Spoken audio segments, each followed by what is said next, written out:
Olá, minha gente, sou Raíssa, estou de volta com mais um podcast do blog Softball Não, ainda nessa manhã de domingo, ainda com 29,4 graus aqui em Natal, né? Apesar de que nesse meio do caminho deu uma subidinha, mas voltou a descer. O clima segue aí com pouco vento, o vento deu uma melhorada, mas ainda com pouco vento para a nossa realidade aqui em Natal, por isso está esse clima aí abafado. Bom, chegando então agora com esse tema comer e andar, né? Muito inspirado num artigo, né? Que chegou numa newsletter de saúde lá da revista Time, que na verdade o artigo ele é de 2018, 26 de setembro de 2018, de autoria de Markham Hyde e intitulado The Case for Taking a Walk After You Eat, né? O caso de dar uma caminhada pós-refeição ou após você comer, né? Claro que todo mundo sofre do desejo de, ao terminar ali um dia longo, ou mesmo uma refeição, mergulhar, né, nos feeds, nas timelines das redes sociais, ou mesmo correr para esvaziar a fila de séries e filmes, por exemplo, na Netflix, que é a mais usada, né? Não existem os outros streams, mas nenhum realmente chega perto da pioneira. Essas são as coisas da modernidade, né? Mas por que a gente chama de coisa da modernidade? Até porque quando não havia nem rede social, nem Netflix, dar uma caminhada após o jantar, por exemplo, era uma atividade absolutamente popular, né? Inclusive associada à melhora da saúde e da digestão. Eu não sei em que ponto da vida a gente perdeu esse hábito, né? Mas Loretta Di Pietro, nome assim, a gente já sabe que é italiano, né? Mas ela é professora de ciência do exercício do Milken Institute School of Public Health, né? Que seria a escola do Instituto Milken de Saúde Pública da George Washington University, né? A Universidade de George Washington. Ela afirma que os italianos, ela é italiana, né? Afirma que os italianos caminham após refeições há séculos, né? E só isso aí já é um indício de que esse tipo de coisa faz bem. Senão, não seria feita há séculos, né? As pessoas morreriam. Bom, um estudo dessa mesma professora mostrou que adultos mais velhos, com risco de desenvolverem diabetes tipo 2. Hoje em dia, acho que é quase todo mundo que tem esse risco. Eu queria dar essa péssima notícia, mas que é a realidade, né? Mas de todo jeito, o estudo lá dela com os adultos mais velhos com risco de desenvolver diabetes tipo 2, normalmente já está em pré-diabetes, né? Que é o meu caso. Que caminharam numa esteira por 15 minutos após refeição, né? Tiveram menores picos de açúcar no sangue nas horas seguintes. O estudo foi além e provou até que essa caminhadinha é mais efetiva para baixar o açúcar no sangue, pós-jantar, por exemplo, do que uma caminhada de 45 minutos no meio da manhã ou no fim da tarde. Olha a informação como é importante. Em relação a uma refeição específica, que é o jantar, você caminhar 10 minutos após o jantar tem mais impacto para reduzir o nível de açúcar no sangue do que fazer uma caminhada de 45 minutos no meio da manhã ou no fim da tarde. Para quem não lembra lá das aulas de ciências ou mesmo de biologia, né? Quando a gente chega no segundo grau, vira biologia, né? Quer dizer, não é mais segundo grau não, agora é ensino médio. Eu tenho dificuldade de acompanhar a nomenclatura. O ensino médio, né, a biologia lá na escola, o sistema digestivo humano, que aliás eu já recebi a informação há muito tempo que tinha mudado de digestivo para digestório, mas eu não consigo aceitar esse nome. Para mim é digestivo e acabou, né? Não sei se vai mudar de novo ou já mudou para ser digestivo novamente. Então o sistema digestivo humano, ele converte a comida em glicose ou açúcar, né? Tanto faz chamar um ou outro, desde que você não pense que é o açúcar refinado, né? E a glicose, o açúcar, é a primeira fonte de energia, né, de combustível lá do corpo. Então, o sistema digestivo ele faz isso, ele converte a comida para essa glicose em açúcar. E essa glicose e açúcar, lembrando, é a fonte de energia, né, o combustível do nosso corpo. Então, logo após uma refeição, essa glicose ela cai na corrente sanguínea e a insulina, que é um hormônio que a gente tem, ajuda a empurrar essa glicose para as células. Ela quebra lá a glicose para elas entrarem nas células. Seja para uso imediato, né? Para o que você está fazendo ali na hora, já vai queimar essa energia para ter força para isso, né?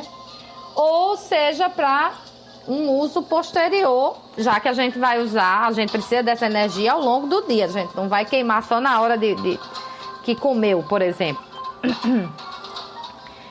Quem tem diabetes, então, possui um desequilíbrio nessa atividade da insulina, né? Tem gente que não produz a insulina, normalmente é o tipo 1. Tem gente que produz, mas ela não é muito efetiva. A gente começa a desenvolver uma resistência à insulina, se come muito mal, porque aí há uma injeção muito grande de insulina e depois essa insulina fica sobrando no corpo, não tem o que fazer. Quando você come fast food, normalmente é isso que acontece. Então, quem tem diabetes tem esse desequilíbrio na atividade da insulina e muita glicose permanece no sangue, né? Sem ser quebrada para ir para as células, para poder entrar nas células, não consegue. E elas então começam a se acumular em outros órgãos, né? E isso então causa ou contribui para doenças cardíacas, acidentes vasculares cerebrais, doenças renais, entre outros. Vocês podem observar até que normalmente quem tem diabetes passa a desenvolver hipertensão, porque é uma atividade tão grande do rins para eliminar essa glicose que ela em excesso é vista como um veneno que está circulando no corpo. Então, tome fazer xixi para mandar essa glicose em excesso embora. Só que, lógico, um uso excessivo, eterno, permanente, os rins não aguentam, né? Então, começa a dar problema de hipertensão e depois termina desenvolvendo para um problema de doença renal, às vezes até precisando de hemodiálise e transplante, né? Que mais? Vamos lá, que eu já estou aqui meio perdido.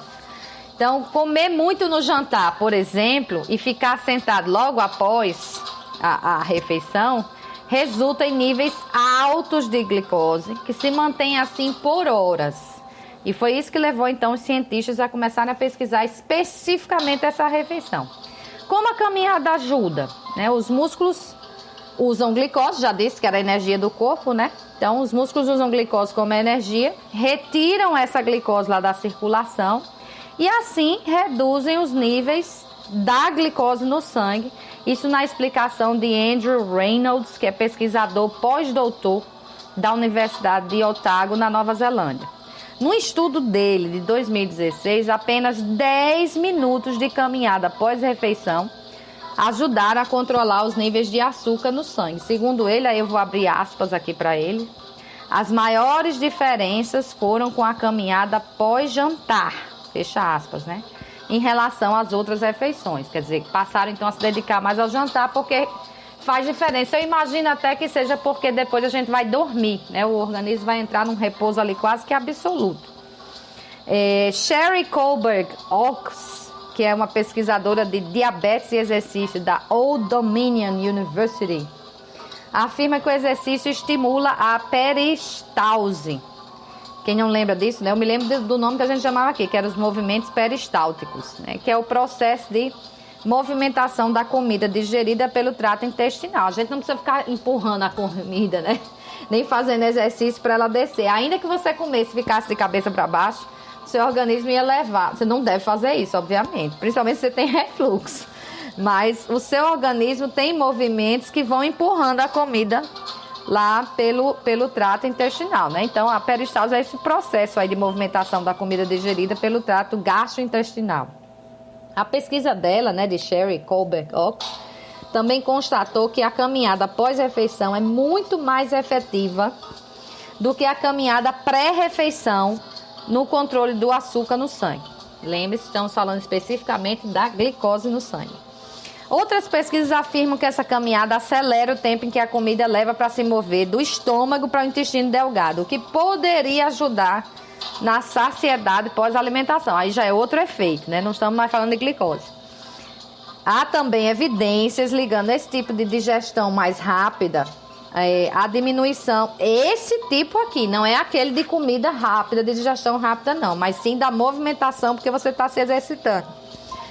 Caminhando especificamente, né? Então, há também evidência ligando esse tipo de digestão mais rápida, a diminuição de azia, queimação e outros sintomas pavorosos de refluxo, que eu sofro de refluxo, né, crônico, sei a dificuldade que é.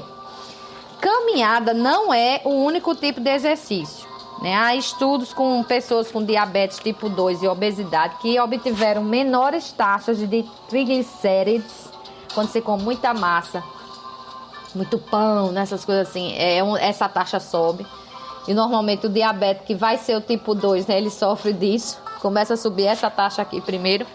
Então, quem tinha diabetes tipo 2 e obesidade, né, conseguiram obter menores taxas de triglicérides e glicose no sangue por um período curto, após sessões de treinamento com leg press, levantamento de panturrilha, essas coisas que se costuma fazer em academia, né, etc., durante 45 minutos, né, uma sessão dessa de treinamento de 45 minutos. E, obviamente, melhoraram o bem-estar. Se tiveram menores taxas de triglicérides e glicose, também melhoraram o bem-estar.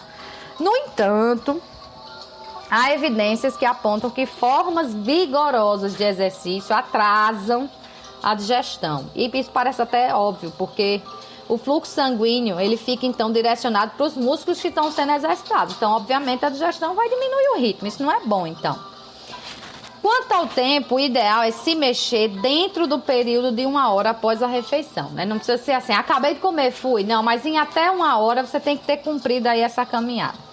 A glicose, ela tende a atingir o pico 72 minutos após a ingestão de alimentos. Então, é melhor se mexer antes disso. Para quem é diabético, já sabe que está acostumado a verificar a glicose após a refeição. 2 horas depois, ela tem que estar até 140, né? Que é o normal de todo mundo. Acima disso, a dose da insulina ou da medicação que está sendo usada não está sendo suficiente. Ou você fez uma refeição muito ruim, né? Enfim, uma caminhadinha aí de 10 minutos logo após a refeição, dentro desse período de 1 hora, né, após a refeição, vale a pena, né? É isso que a gente tem que se pegar aí. E se serve de estímulo, outras pesquisas também associam essas caminhadas curtas a efeitos como redução dos níveis da pressão arterial, tem nada a ver com glicose no sangue, né? Da pressão arterial e também do risco de depressão. Então, vamos lá imitar os italianos, né? Comer e andar, né? Comer ou vai andar. TV, internet, pode ter certeza que isso tudo aí vai estar lhe esperando quando você terminar. Então, fica aí a dica. 10 minutinhos de caminhada, não precisa ser caminhada vigorosa, né? Mas uma caminhadinha para ajudar a digestão. Ajuda também no controle da glicose, no controle da hipertensão arterial e até no controle do risco da depressão. Bom, espero que vocês tenham gostado desse tema, né? E espero estar de volta com outros assuntos e também sobre futebol no próximo domingo. Aí já falando também da nossa responsabilidade, apesar das máscaras terem caído, né?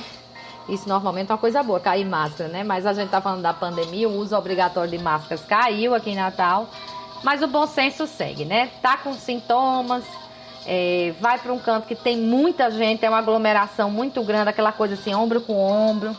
Não importa se é aberto ou fechado, bota a máscara, porque você vai se proteger e vai proteger todo mundo. Bom domingo, boa semana e até lá.